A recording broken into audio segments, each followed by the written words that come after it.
Welcome to the very first Sport Is Life Roundtable discussion. Now, one of the main focuses of the Sport Is Life podcast is the positive impact that sport has had on your life and that it can continue to have on your life.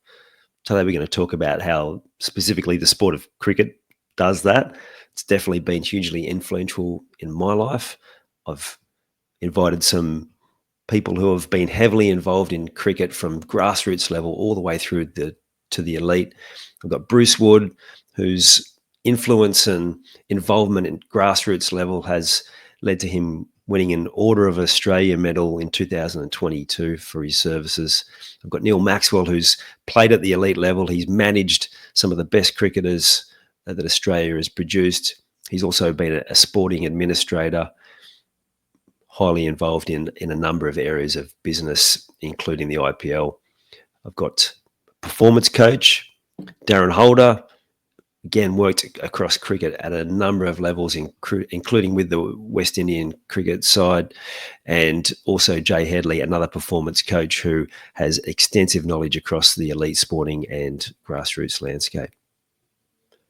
There's some great wisdom here, specifically around cricket, but what I love is one of the common themes is the ability for cricket to create that sense of belonging, that sense of connection, maybe how we've lost some of that in more recent years and how we can foster more of that to not only bring the strength of cricket up to a greater level, but how we can have a positive influence across all levels of society. Also, really interesting to hear all of the guests speak about the influence of having a multi-sport focus and how that is such a positive, has been for their life, but how the data shows that is a positive for athletes going forward as well. I'm Ian Hawkins, and this is Sport Is Life. The purpose of sport, as I see it, is to see your vision become a reality, find your voice, create strong connections, and learn to trust your body.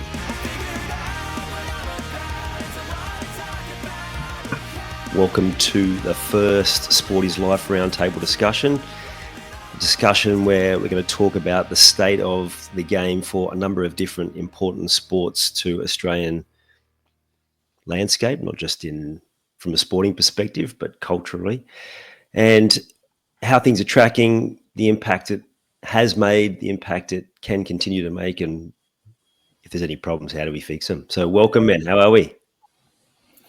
Very well, thank you. Good, thanks. Well, thank you. Good stuff. So we've got some people who are fairly influential in the world of cricket in Australia, from grassroots all the way through to the elite level. So should be a great discussion. And yeah, so like I said about the intention of this particular roundtable discussion, we want to look at how this sport that we're looking at each time we have these state of the game chats, where it's at, what the impact it can make. For me, sports, cricket specifically, has been such an important part of Australian culture.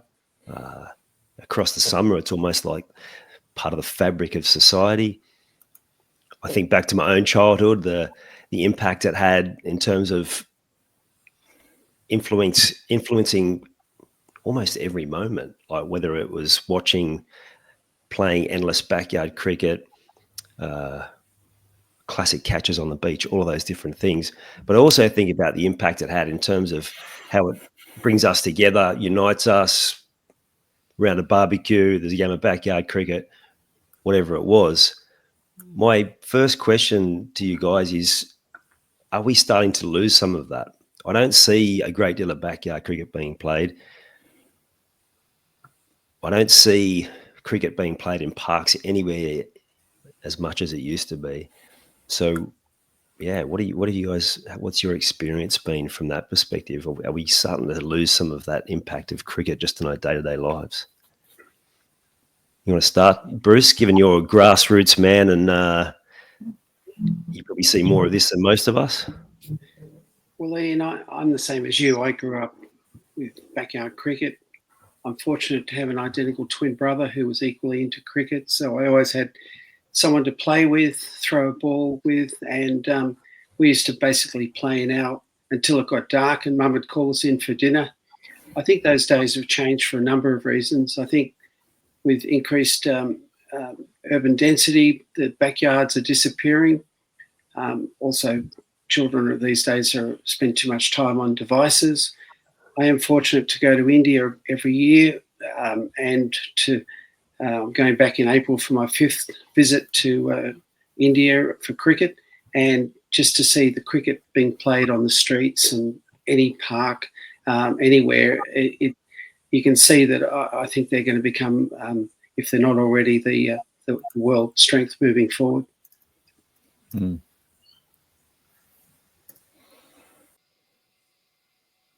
Yeah, it's about spot on, Bruce. What about you, Jay? What's your experience been? Look, I grew up in the 70s with, as Bruce said, big backyard, big front yard, brothers, good mates around. We spent many an afternoon, evening, entire day, either in the front yard or down at the school playing in the cricket nets. And I agree with Bruce. I think that that sport in and of itself, and I'm a developmentalist and my background's in developmental psychology, and from a developmental perspective, sport is in the second person perspective drive to belong, to connect, to find your crew. And that's changing. The nature of that's completely changing now from an active belonging to a passive belonging. And so the movement, particularly in Australia, has gone from, actively engaging in sports. And I saw this with my kids going back 10, 15 years ago even, to a passive version of that connection through social media, through the online platforms, is it becoming a much more desired approach to belonging than indeed the active version of sport. So I think, overall, overarchingly, particularly in Australia, sport in and of itself is in decline. Yeah, I would agree with that. To some degree, though, it's increased in terms of it being like we've taken away the informal and we've made it too formal, and so when people have any sort of talent, they get thrown into these systems where they're getting is it unfair to say overcoached almost, and they're taking away that social aspect that you mentioned?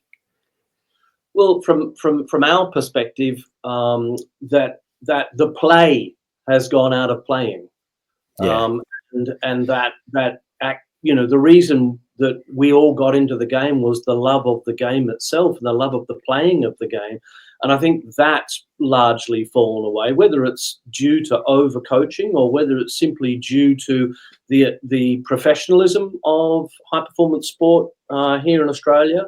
Most amateur sports have gone professional over the period, except for Olympic sports. Yeah, okay. Yeah, that's fair call.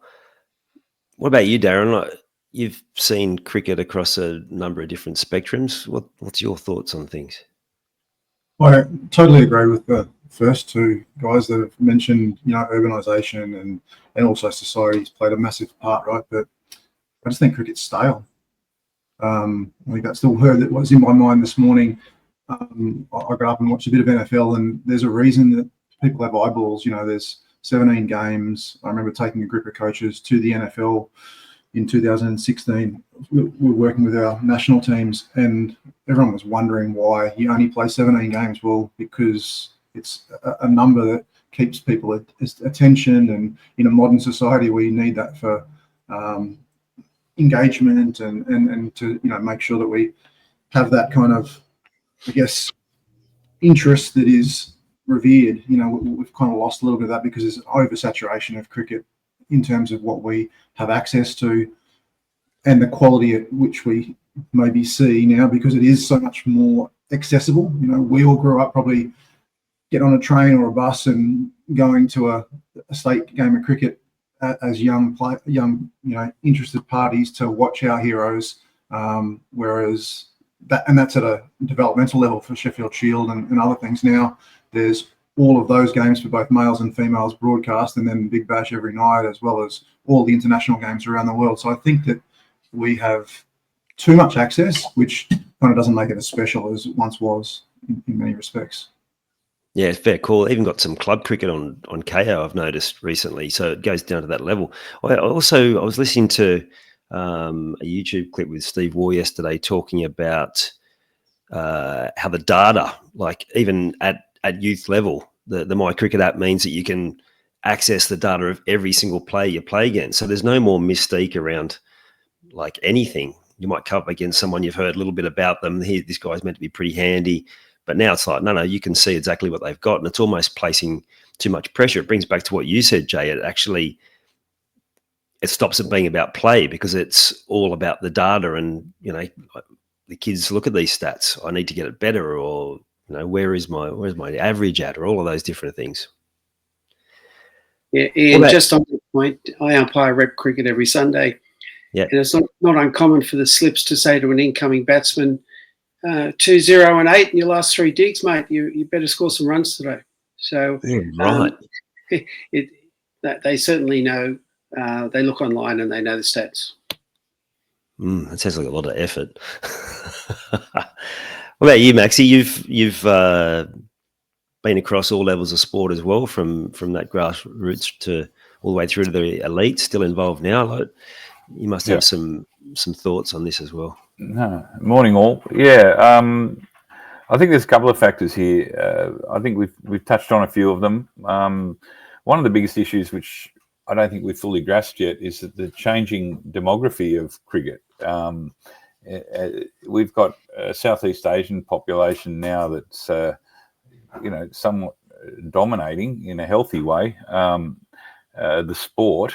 So the tradition of growing up in Australia and playing backyard cricket and all of that has a different context to them. I think we've noticed that from an administration point of view. We've noticed that even the sense of volunteering is culturally different. Southeast Asians generally pay for service. They pay coaches, they pay people to do things. So volunteering is slightly different. So you see these cultural influences coming into the game. I think it's happening down at grassroots level. A coach was an old cricket mate I had dinner with last night was telling me that they paid their coach, their rep coach. They were going to give him a present at the end of an 8-match competition, for which the parents contributed $3,000 as a cash thank you. And that's, again, it's cultural. It was made up largely of Indian parents, and they all used to paying. They pay $400 each. This guy put in $100. He thought he was being very generous, and he was, So again, it's just a change in culture. So growing up playing backyard cricket, even interacting with friends after school, I mean, that is culturally different these days. We, as Ian can testify, we would have 20, 30 people playing a game of soccer in the park or a game of cricket where we lived.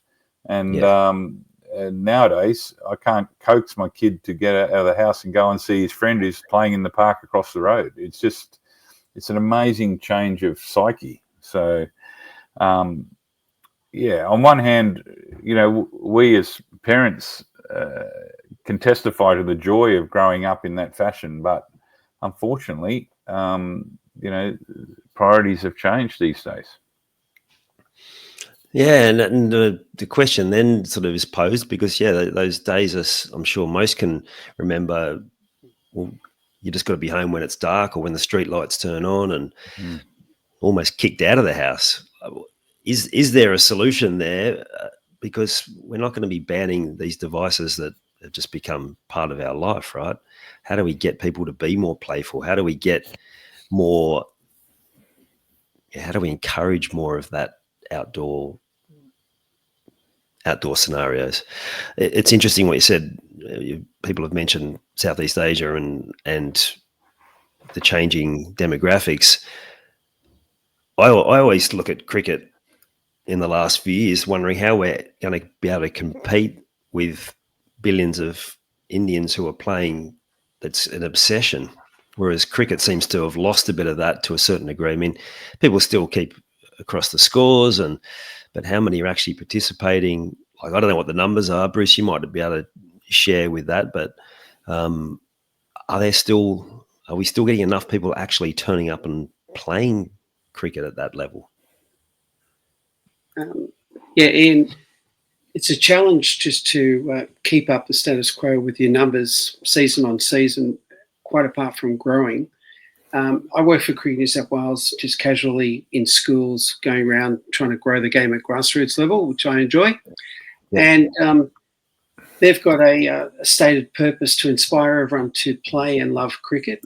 And their wildly important goal is to significantly increase the number of 5 to 12-year-olds that play the game, in the belief that if they can get people to play for 3 years, in that 5 to 12 bracket, they've probably got them for life in some capacity, either playing through their teens and adult, or becoming an administrator, a coach, or a manager, or an umpire.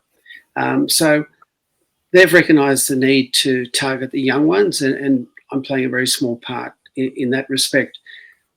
What's interesting is I coached at about 34 different schools in the last 2 years as part of this role, and I often chat to a young boy or girl in primary school who shows talent and is very keen, and I say, do you play for a local club? Hornsby, Normanhurst, or one of your local clubs? And they say, I'd like to, but Mum and Dad say that cricket goes for too long.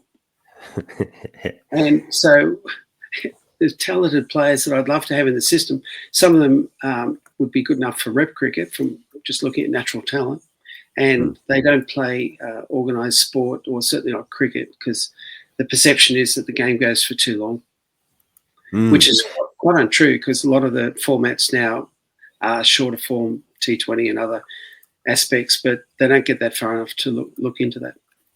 Yeah, it's interesting that around the time thing, given how many other parents are throwing their kids into extra sport and extra activities. Like so many parents, they seem to have their kids doing so many different things.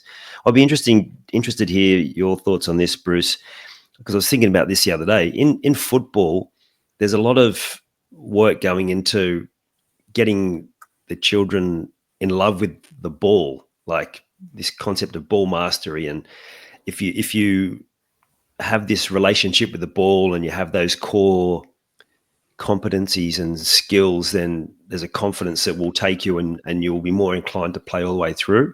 It's when children don't feel confident, where they've got parents yelling at them, all sorts of different things. When they get to those sort of early teens, they start to head in other directions. But if they feel confident, then they have that ability. What is that for cricket? Like what's the core competency that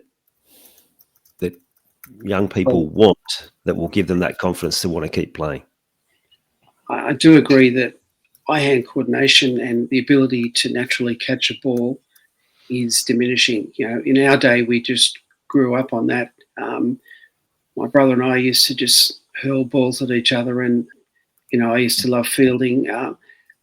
As I go around the schools, the number of kids who just can't take basic catches, and we've got certain drills to improve that, but you're starting at a pretty low base. And so I think that's an area that certainly needs to improve. But, we're working hard in that direction, because we believe that if we can get them when they're young, they're watching the BBL and they're getting excited about cricket. And one of the modern things in junior coaching is not to overcoach and worry too much about technique, but more to look at enjoyment and just hitting the ball hard, having fun, running, bowling fast or spin, and just getting involved without trying to hone cover drives and all that sort of stuff. Yeah. I've seen it a couple of times up in the local nets. Dads there with their young boys, like being really hard on them around exactly what you said on specific shots. And it's like, just make it fun, man. Make it fun. You're so right about the throwing and catching.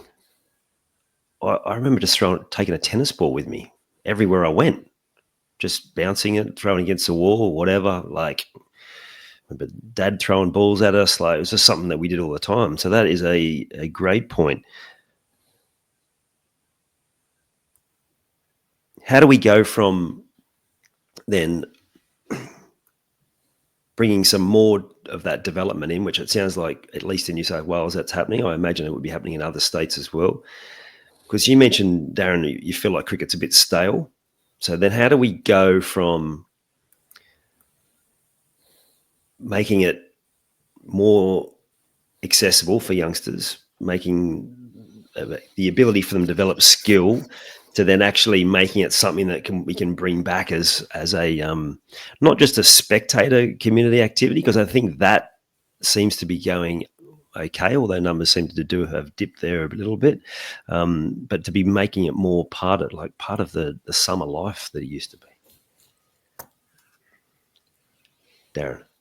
Yeah, it's an interesting question, Ian. And it's great what Bruce is talking about. I think, Cricket Australia across all the states has been really committed to development and access to young boys and girls to inspire them to be, players for tomorrow, all the way through to the top.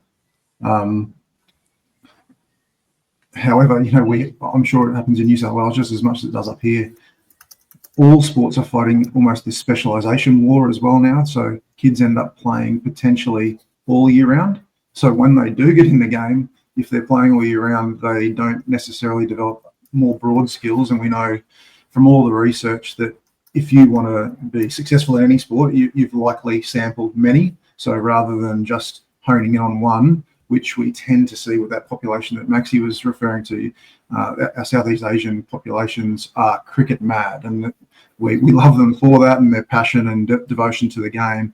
However, that's all they do in many respects, whereas our upbringing was multi-sport, and that probably set us up very well to be great cricketers as well as soccer players or footballers or whatever else as well. So there's so much more cricket I see being played in Queensland across the winter for smaller groups of people.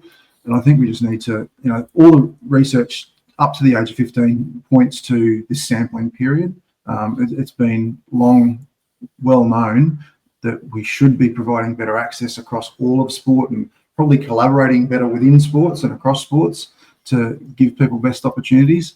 Unfortunately, though, we're fighting for their time and their dollar.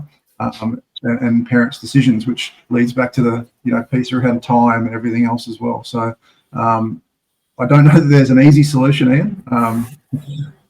We'll be bouncing this around for a long time, but we certainly need to help young boys and girls fall in love with the game, because that's what will keep them intrinsically motivated to continue to master their skills and be competent, whether that be with a bat or the ball or in the field. Yeah, that's good. And that's something that you mentioned too, Bruce, around that love of the game. Maxie, you're someone that played a lot of sport. Was cricket always naturally better? And also, how important were you having that all-round sporting ability in terms of you being able to then excel at cricket? Look, I think it's hugely important. I think a better example than me is Roger Federer, who maintains that him being brought up in football helped his tennis enormously. He got to use muscles that were different, and I think, and not only that, but you learn from different experiences and different, different occasions where you have to think and act differently. So there's no doubt in my mind that some of the best athletes in the world have been brought up on multi-sport programs. And I look at, I was only talking to someone on the weekend about hockey and the influence that hockey's had on cricket. With De Villiers, Lisa Healy, Michael Slater, there's even Phoebe Litchfield, I think, all played a bit of hockey.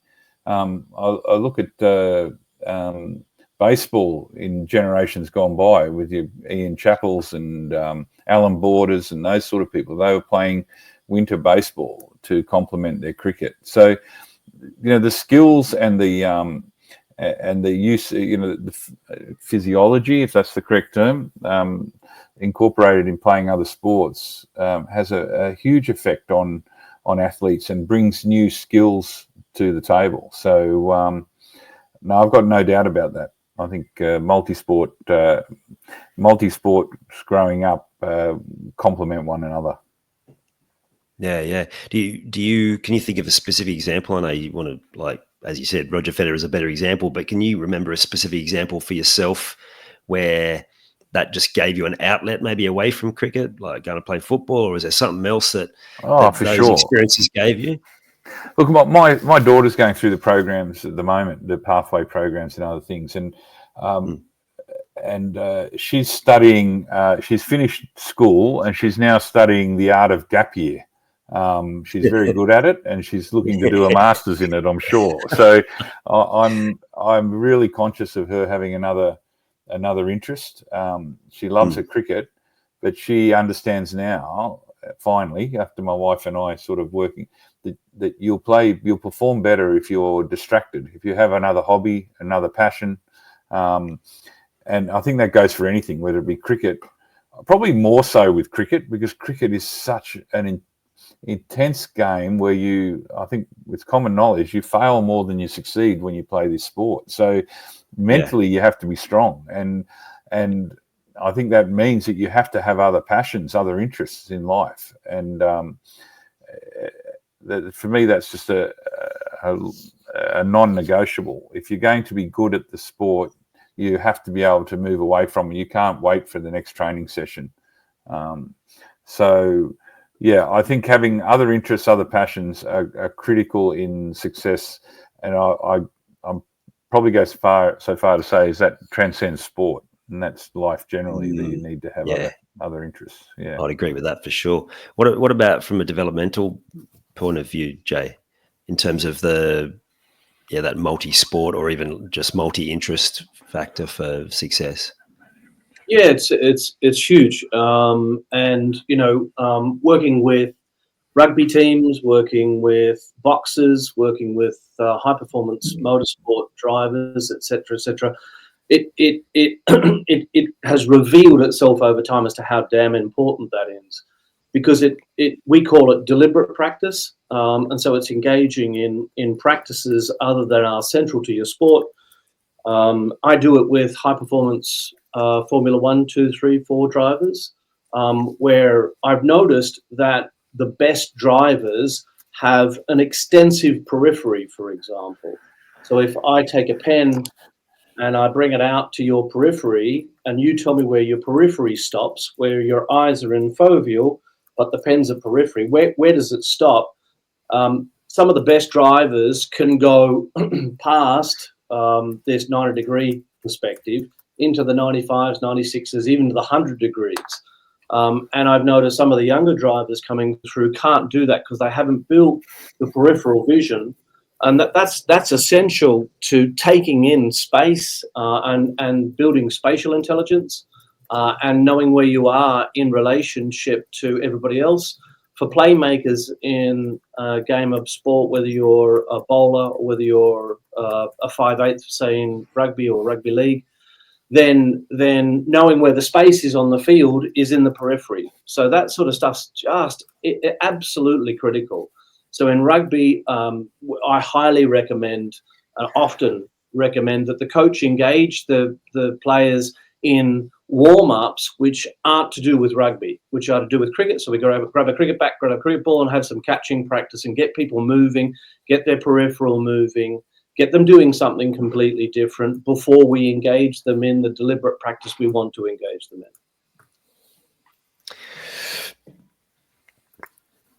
That peripheral vision, is that from not doing enough of that across the board sport experience, but also because they're spending a lot of their sporting experience on a screen as well, do you think?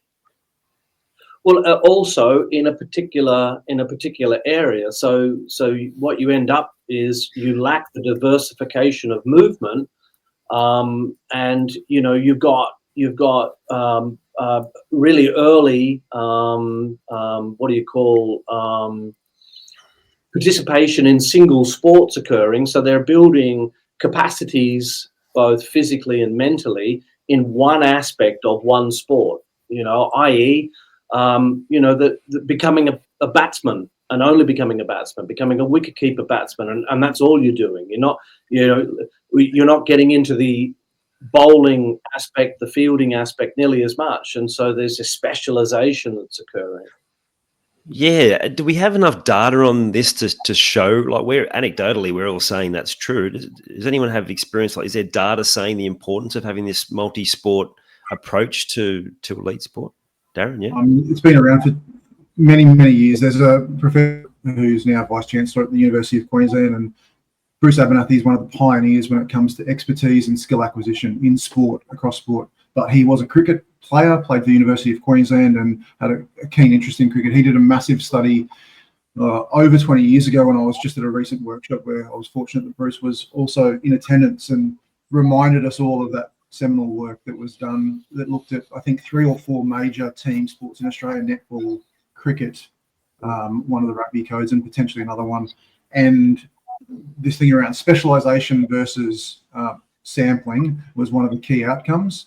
It also talked to the fact of relative age effect, which many people will be aware of. You know, if you're born in certain quartiles of the year, you may have an advantage when it comes to selection and maturity and growth and everything else, but also the small town effect. So we know that people who had played, the 3 major factors in terms of what we know were great indicators for success in sport were: you grew up in a small town, so you're playing with adults at an earlier age in all sports. This is not just for cricket, but cricket had a big relevance. I know I was lucky enough to be playing first grade cricket when I was 12 and 13 because of the location that I lived, and it forced you to make better decisions, which is, to Jay's point, it's about developing perceptual cues and decision-making cues at a young age, which are more attuned to what you're going to face when you move further down the ranks.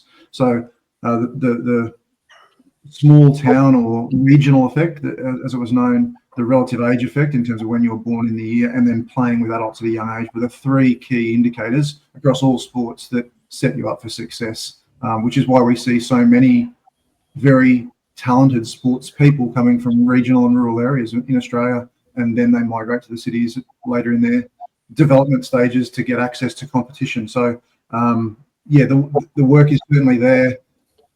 It lends, I know there's a lot of talent search programs going on at the moment with Brisbane 32 coming up, and it kind of goes against the odds because we're looking for a very small needle in a haystack when it comes to these physical kind of testing protocols that are applied to sport, rather than just seeing people play multi-sports at a young age and then letting them emerge with the joy in their heart and love of the game to perhaps try and then invest in the ones that they show some skill and also some desire for. Yeah, that's a great point around the desire, because that was going to be my next question. It's all well and good to talent identify and give them skills, but when the best at anything, they love it, right? Like I listen to the Howie games a fair bit, and there's 3 separate answers that they give when they say what's the most important ingredient for success, and one of those 3 is you've got to love what you do. So it's great to hear from what you've said, Bruce, and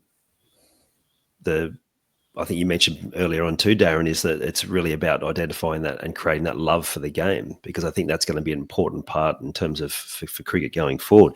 So maybe if we just come back to the next point around something you mentioned before, Maxie, around volunteerism, because that's something that I've noticed has been in decline. It's something I've been doing a little bit of work with some community clubs exactly on that. How do we actually increase the volunteers? How do we get more of that happening? Is it about helping the parents feel that love of the sport again, feel that love of the community? I know there's a cultural element to it, like you said, Maxie, but that there must be, if we can get more of the parental love, because I've got to be honest, when my young fella stopped playing cricket, at first I was really disappointed because cricket's been a big part of my life, but then I really loved the fact that I had my summers free, because it's not something I'd particularly had. I'd always played cricket, and then suddenly I've got this space over summer to do some of the things that maybe I hadn't done. But how do we bring back that love for the parents, given that it does go for a long time and we need them there as volunteers? Yeah, look, You're asking me that question. To be honest with you, I don't have an answer. I think there's a collective, a cultural issue here. It's not just sport, but people's time is becoming more and more valuable, and you are competing for it. So, I don't know. I think this connection is through the child in many cases. In most cases, I know with 3 children, you can't be the football coach every year and the cricket coach for 3 of them. It just doesn't work. So you'll pick and choose. But at the end of the day, you're going to need contribution from parents. There's no doubt. Every sport, the foundation of every sport is its volunteerism. So, and I know it's something that I think we've got to make it easier for people and not harder. And I think that's a challenge that cricket's had, even with the transferring over to Play HQ system, it just proved so problematic. I was on the board at the time for Cricket New South Wales. It was a terrible experience because volunteers were having to spend a lot more time trying to, accommodate that. And that was a huge risk for the sport. So I think we've got to find ways to make it easier. Technology's got to play a part in that. But at the end of the day, the beauty of sport is that human interface. And like we were talking before, that's something that a lot of kids aren't getting enough of.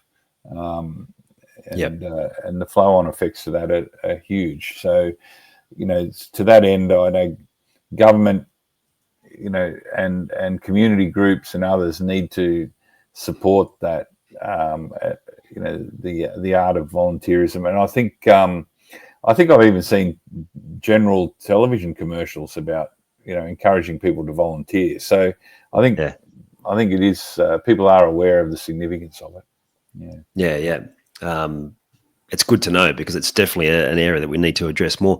Bruce, have you found that with cricket specifically around volunteers and it becoming more complicated for people and that being a frustration? Yes, Ian, I've been volunteering for 30 years in various capacities, and I think I'm a dinosaur. I don't think we're going to see that level of commitment again. I think it's very hard to get parents to sign up. One of the things I've learned is target people and ask them nicely and sell the benefits. Just waiting for volunteers to put their hand up at a committee or an AGM to become treasurer, or in a team environment to become the coach and attend training each week and each Saturday doesn't quite work. And yet usually you can get a feel for who is interested, who's passionate about it, who's going to communicate well and have the right attitude. And the best luck I've had is actually taking someone aside and tell them the joy that I've had in being involved in the game, and asking them to just give it a go. We'll support them along the way. That's been my experience too. What you said there is we've got to approach and sell it. Like people are sitting on their phone for way too many hours. We talk about competing for time. That's because we've got people sitting there for endless hours scrolling on their phone because they're getting sold to like constantly with a new idea, with a new concept, with something flashy. So yeah, I think you're right. We've probably, people just always showed up, but as community clubs, we've got to get better at giving people a reason to. There's a local rugby club not so far away where they do it like a Friday night. It's like a community gathering. They've got the sausage sizzle there. They got the bar. They got modified rugby games from 5 all the way through to the adults. And I've never been, but whenever I see the photos of my mates who are there and the discussions around it, it sounds incredible. Well, that's a Friday night, which is a time where a lot of people are off doing other things, but there's, you create something that people want to belong to and connect to, then it's definitely possible. So one really of the like things, that. Ian, on that, I just to add to that point, and I give a lot of credit to Lee Jamon in this regard, the CEO of Cricket New South Wales, is that putting the customer at the centre of all decisions. Sport isn't familiar with doing that, and the customer is everyone from a parent of a child through to the child, to a fan, to a coach, to a pathways cricketer, to a test cricketer. They're all customers of the game. And one of the things that he identified pretty early in the piece is that we need to make our sport more accessible. Instead of saying, here's our product, come and play it, it's how do you want our product delivered to you? And it could be a Thursday night, Wednesday afternoon, whatever it is, in different forms the game is played. So, you know, yes, cricket can be seen as stale and staid in some, you know, through some lenses, but at the same time it needs to, and I think it is, it's making itself far more available. I've been down to my kids' games of cricket a few years ago. They start at 9:30 in the morning, and I saw groups of, again, Southeast Asians finishing a game of cricket that would have started at 6 a.m. in the morning, you know, on the ground, you know. So they're playing. In India, they play through till 1 a.m. and 2 a.m. in the morning in indoor, you know, indoor facilities or courts or whatever you want to call it. And the game has to adapt. Any sport has to adapt to the way society is functioning. And so I think we have an obligation to do that as administrators, is make sure that the game is accessible to people who work different hours than they did in the 1980s. Yeah, it's a fair call. And to me, given the changing demographics, we haven't done a good enough job of embracing the Southeast Asian communities if there aren't more of them playing it at the elite level. I know there are probably more at the rep level. There's definitely community level. There's been a huge increase, but these guys should be representing states, country at a much bigger percentage. Well, that's my belief anyway. Bruce mentioned belonging and having that focus when we're talking about volunteering. That's something that you're big on, Jay. Like, do you have thoughts on how do we bring in more volunteers by creating more of that sense of belonging? Well, and the belonging is a drive that comes up in us around about the age of 7 years of age through to the age of about 14, 15. So that belonging drive runs through us then. And so that's why sport is something that allows us to express that drive really fully. It allows our children to learn how to move their bodies, how to become healthy, how to access fitness, how to look after their well-being, how to grow muscle, how to connect with other kids, how to work with kids they do like and how to be with kids they don't like, how to team, sport, high performance, performance sport in and of itself enables all of those capacities at that point or period in our lives. And so, as developmentalists, we're big on meaning drives performance, period. And so people perform their meanings. And so, for me, the meanings of sport are being lost, the meanings that we engage in them. It's not so much time, but priority. And priorities are being driven by media at the moment. And media is driving cost of living. Media is driving, short-term gain, to give up long-term pain for short-term gain. And so I'm not surprised parents are making different decisions now. I mean, we grew up in a time where not only our prime ministers were involved in driving cricket through our culture, but politicians, leaders, community leaders, our parents were much more involved in the watching, playing of the game with kids. And so a lot of that's being lost because the meaning has been, the meaning board, if you like, has been shifted from a long-term, what does this game give children? What does this give us? What does this give us culturally? A lot of that meaning's been just left behind. And so the performance, people wanting to perform in sport and get involved in it, has dropped as a result. Except AFL, really. in my view. AFL seems to have been able to nail grassroots at a level that few other sports have, and they've been able to continue involving and continue building that meaning into the sport. That's really interesting, and I'd agree with that from what I've seen as well. Is it? Do you think AFL, because there is less outside influence from other bodies, like cricket's got, like, it's top down, right? So we've got the ICC, it's influenced by other countries. Football has so many different moving parts to it. That's a whole other mess that we'll talk about another time. But AFL seems to have, well, we're the governing body, we make the decisions. They don't seem to be swayed by the media as much, maybe, as some other organisations as well. Is that fair, or is there another reason why they've got a better grasp of that, you think, Jay? Well, from my perspective, it's quintessentially Australian. It's not played in any other part of the world. It's not an international sport. It's a state-based sport that has spread, regionally through all states virtually now. And it's a quintessentially Australian. So therefore, it's got a lot of meaning for Australians, and it seems to be mopping up a lot of that. I'm Australian. I'm looking for something that's quintessentially Australian. I'm looking for something that is and does drive and govern my culture. And so I think it fills that spot really well. Whether that's the reason or not, I don't know. Okay.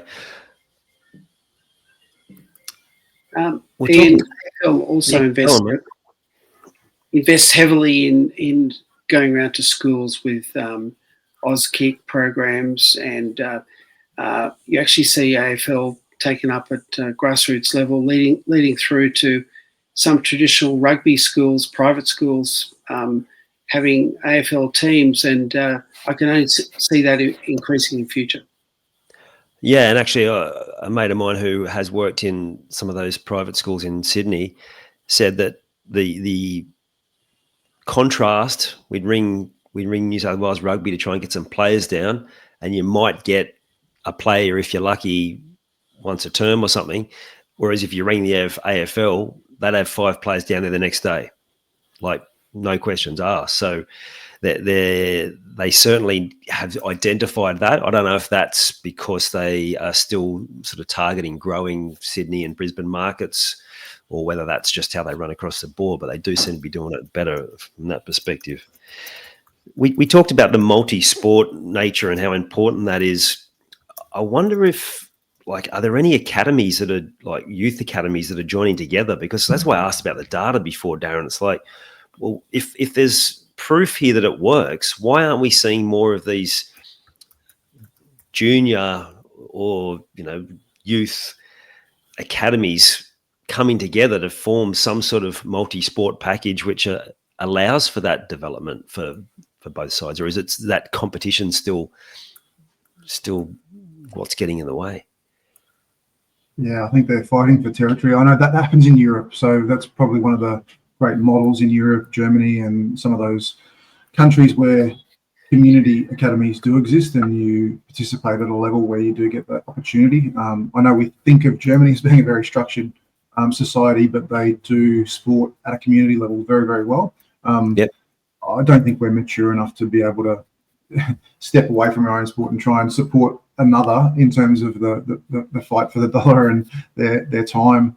And to what Jay was talking about before, when it comes to belonging and meaning, coaches have a responsibility in that as well, and more so now than ever before. I think coaches that's my area. Obviously, I work with coaches on a day-to-day basis, and I think that much more than the X's and O's, they need to actually cultivate belonging and the connection to something that is meaningful for everyone, and that includes the parents that Maxie was referring to, and creating an environment where players can enjoy what they're doing and they have meaning and their connection to a group and what they stand for and what they're trying to achieve, but also by doing the same, the coaches as the leader, facilitating that environment with the parents so that they can connect in with their own skill set to provide a service or a support mechanism that allows everyone to be on a journey together with a bit of joy, and less so about the cover drives and the outswingers, and those things will take care of themselves over time. And I know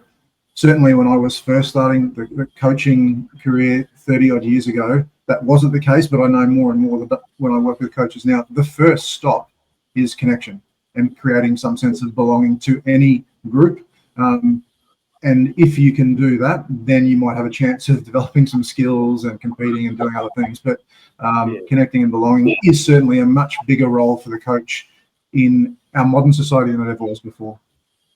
Yeah, actually, I remember speaking to your mate Benny Eichen before we got connected, Darren, and that's what he said. He said that goes all the way through to the elite. Like it's connection and competency are the key ones, but too often the focus is in competency. Jay, I saw you nodding along there. You do a lot of coaching coaches as well. Is that something you'd agree with? I couldn't agree more. I think that meaning, as I said before, drives performance. We perform our meanings. If something's not meaningful for us, we don't perform it at nearly as high a level. And so the nature of the role of a coach has changed dramatically. And to really highlight Darren's point on that, it's coaches now need to become meaning protagonists. They need to become meaning makers. They need to drive the vision of the why we're doing what we're doing through the team, so it makes sense to the team, it makes sense to the parents, it makes sense to the fans, it makes sense to the administrators, it makes sense to the managers, it makes sense to the peripheral support staff, and everybody's in alignment. And the more a coach can do that, the more a coach can pull together an individual team rather than trying to herd a team of individuals. Love it. Maxie, Bruce, did either of you want to chime in on that one as well? Bruce, please. I don't have a lot to add to that. I think it's covered. Yeah. No, I agree. I'm involved with coaching every day. These running the Coaches Association, and we engage about 40 coaches from level 3, 2, and 1. And you're right. It's having this sense of belonging and purpose and cohesion as a team. And it's not all about one individual. Cricket is a team sport. Whilst it's played when you're batting, I suppose you're doing the best you can, but it ultimately has got to be for the team. And the old adage that if you get a duck, you don't sit and sulk with your parents, but you get the ball and you do some throwdowns for the next person and possibly go and help score. Just feeling part of the team. So I couldn't agree more. That's so important for coaches, and we emphasise that at the Coaches Association. Yeah, it's good. Right, well said, man. Hey, just thinking about this responsibility and creating more of that connection, Maxie. I know a lot of the current guys in the national setup are working hard to have a bigger influence beyond just cricket. Do you think they're doing enough to create more of that belonging within cricket as well? Sorry, from the perspective of from the player's perspective, like we know what an influence that people in the public eye like that can have. Are they getting themselves involved enough at that grassroots level, all across cricket in whatever capacity they might see as a good fit to continue to bring more cricketers into the game? Look, it's a catch-22. I mean, you get me started here because the problem is that the whole cricket model is just broken. It is so broken, it's not funny, and it's completely unsustainable. And you've got countries playing unprofitable cricket. It is a ridiculous case study as far as sport is concerned. So yeah. There's a lot of money in the game, but it's going to one or two sources. So, but this leads me to your question, and that is that the players are being flogged. I mean, last 18 months, Pat Cummins had 9 nights in his own house, right? What? 9 nights. Yeah. Now, you tell me if that's healthy. And okay, you can pay him whatever you want. And some would argue that him earning $5-6 million is too much. I would say it's probably 5 times less than what it should be. you know, because it's just ridiculous, the amount of money in the game. So the players are getting flogged, and then they're saying, now you should be spending more time bringing in grassroots.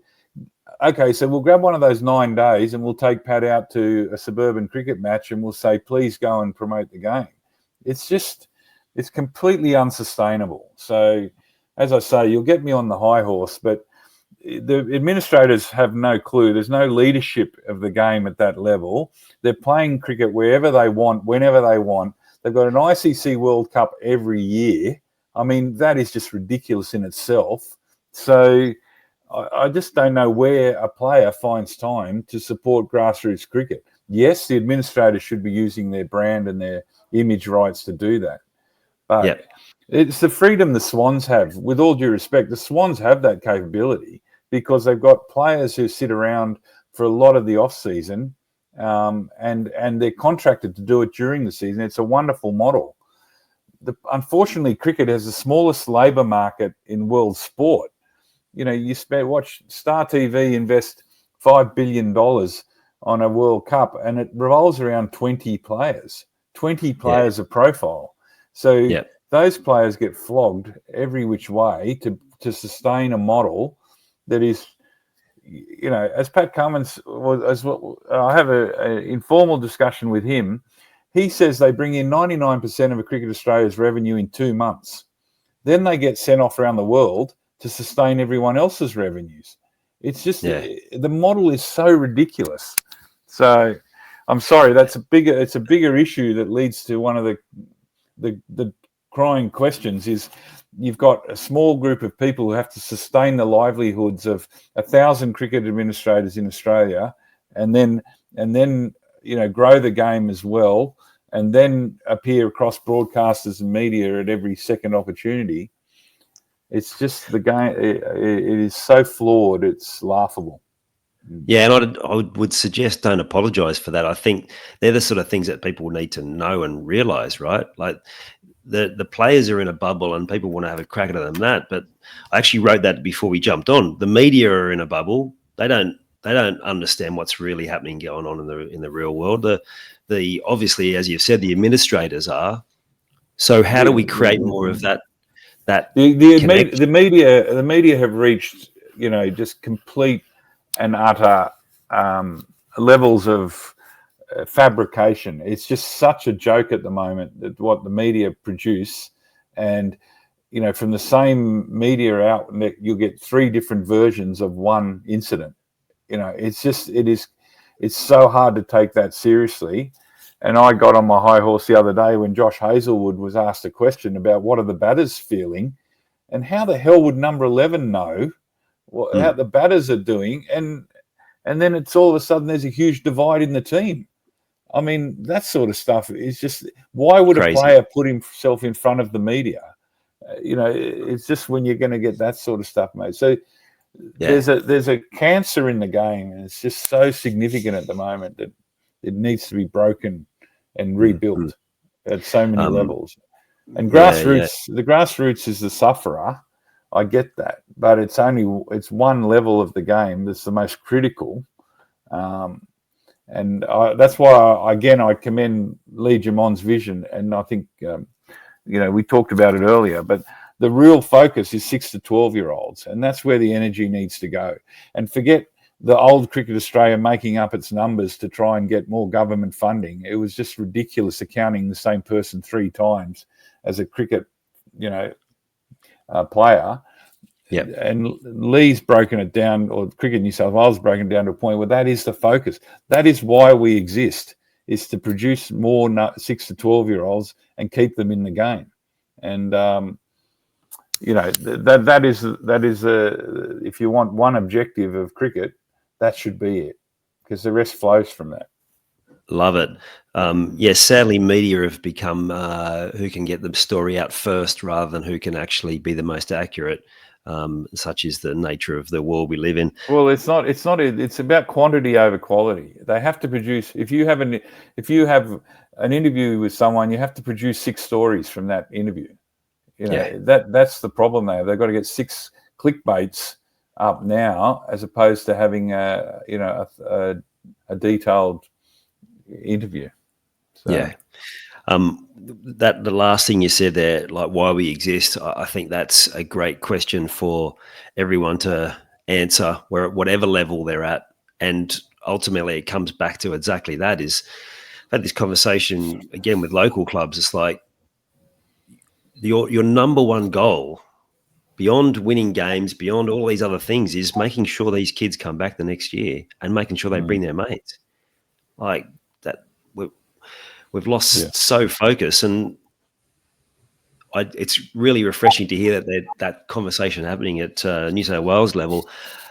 It sounds like it's a long, long way off before we can actually get that happening at an international level, given the current state of things, Maxie. Yeah.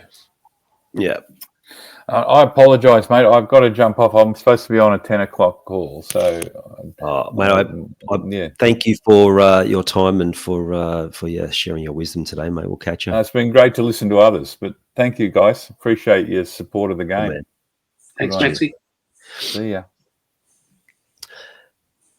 So, Darren, you've been across a whole lot of different areas internationally as well. With what Maxie was saying there around the setup and the wrong focus, is that something that you've seen as well? I saw you nodding when you were talking earlier about the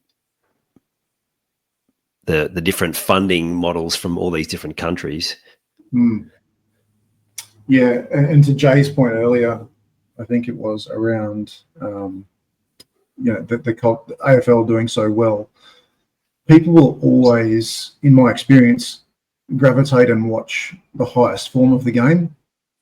And Maxie just talking about cricket and the amount of international cricket and the stretch on the players. I don't think we know anymore.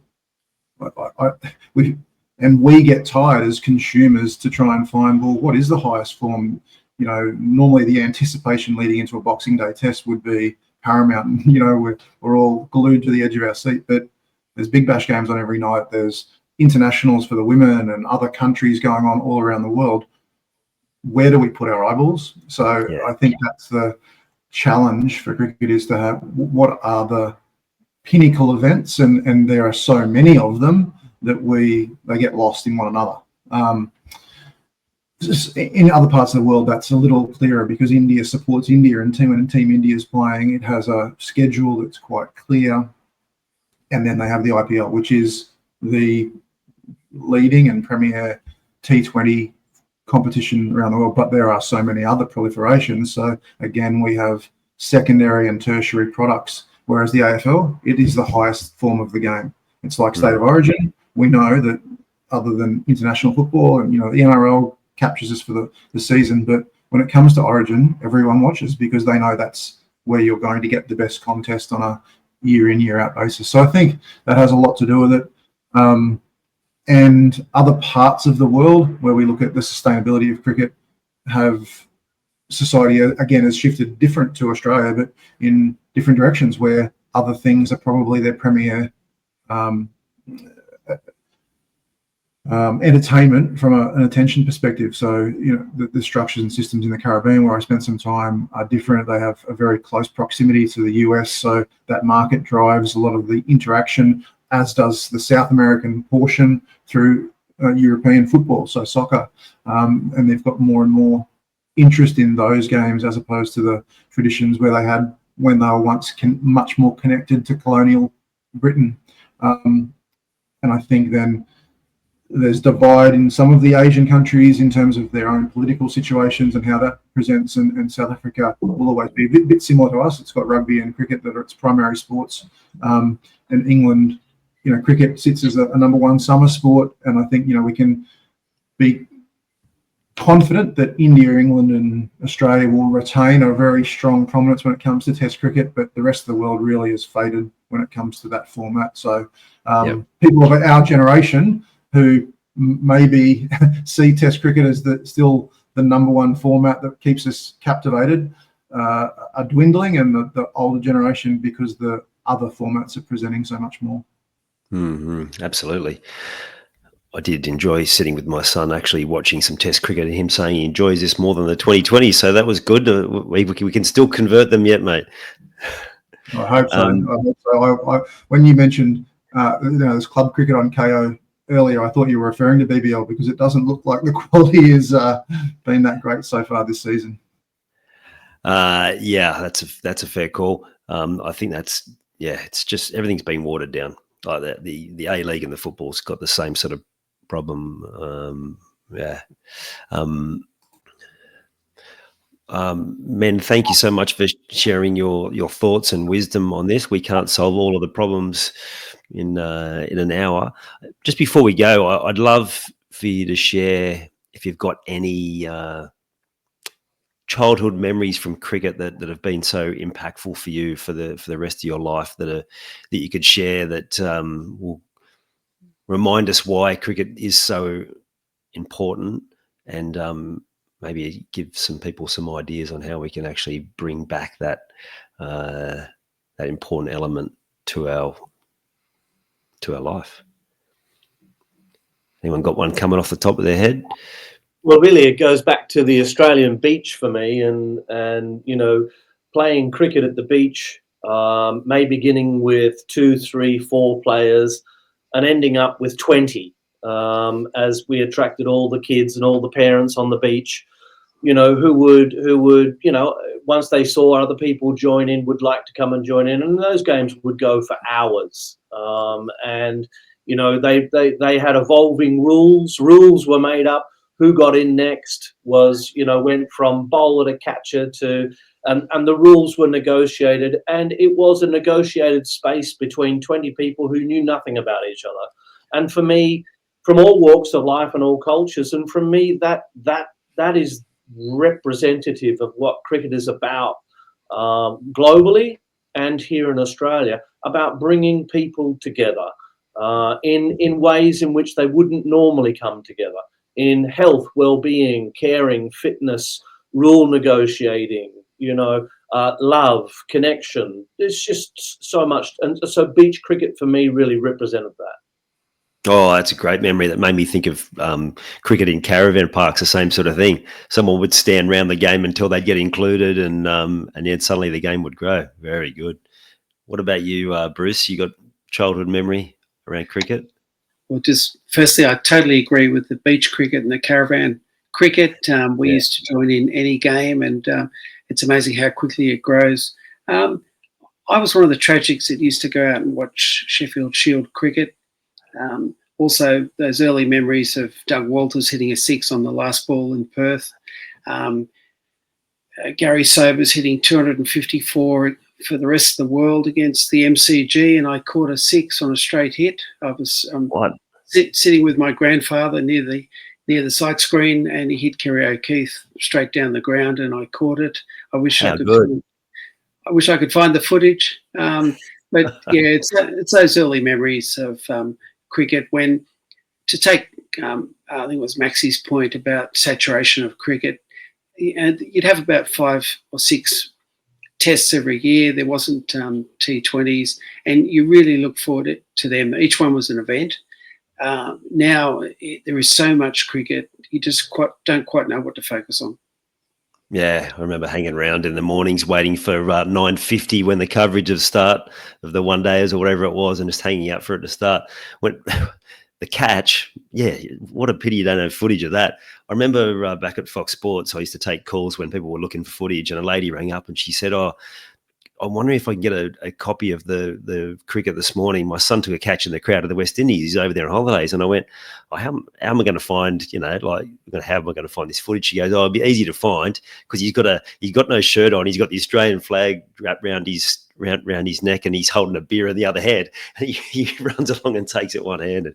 Oh, so good. How old were you when you took that catch, Bruce? 11 or 12. What? How good's that? Yeah. The crowd must have given you a bit of love for that, surely. Yeah, I think I was popular for 5 minutes. Very good. What about you, Darren? Well, I think to Jay's point about the beach cricket, I still remember it's that time of year, we're approaching Christmas as we speak, and I still recall the early days as a really young kid with my uncles and aunts and grandma who's not here anymore, and with a beer, with the adults had beers in their hand, and you play in the backyard on Christmas Day and Boxing Day, and making up the rules, and everyone's got their own way of keeping people involved. Bringing people together was the whole essence. And I guess to to add to that point, then, you know, my life in cricket began as a young boy, but then I've been very fortunate to travel the world and coach and play in many places, and so cricket's been very good to me. But I think the thing then stands true as a result is I'm no longer working directly in cricket, but the relationships and the mates that you build across the game are lifelong friends at all levels. People that I've worked with, people that I've played with, people that are parents of kids that we associate with. Cricket becomes a talking point because of the friendships and relationships you build, because the game lends itself to sitting around and building intimate relationships with one another when you're not involved in the game. So I think it's still a great game for young men and women to begin their life, and it teaches you great life lessons along the way. But we've got to continue to encourage a long-term involvement, because it's not just about the performance end, it's about participating throughout your adolescence to develop some really good skills for the rest of your life. Oh, well said.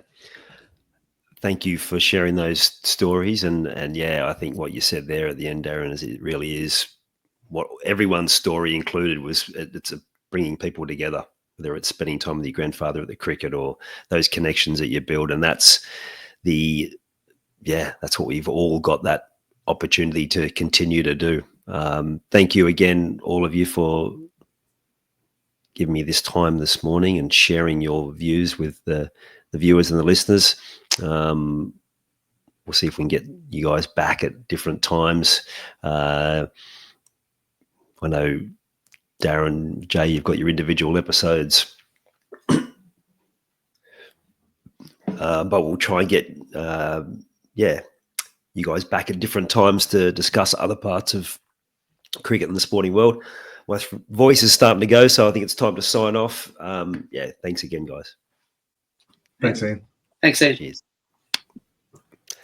It's the first time I've facilitated a discussion like that in that forum, so please do send any feedback or thoughts back that you have. Definitely some lessons I can apply to myself that I learned through that experience. In terms of lessons you can add to your game plan, one theme that came out again, which I've discussed before, is knowing why you do anything. Such an important part. When you know why, it gives you that real central focus that is the most important focus. Really interesting to hear just how important cricket has been and can be for creating that sense of belonging and connection. And it has that unique ability that other sports don't have. As always with these kind of conversations, I'm always looking for more guests that I can get on and share their wisdom. So if you know someone, let me know, introduce them, and let me know what you thought of this. Something a little bit different, but also something that I think we can bring something just a little bit different to the sporting landscape beyond what we usually hear from the media, and bring something a bit more positive to the world. You've taken the time to listen to this whole episode. Now it's time to take action. Commit to one thing you've learned today and make it happen. And to avoid any obstructions, join the Sport Is Life movement by clicking on the link in the show notes.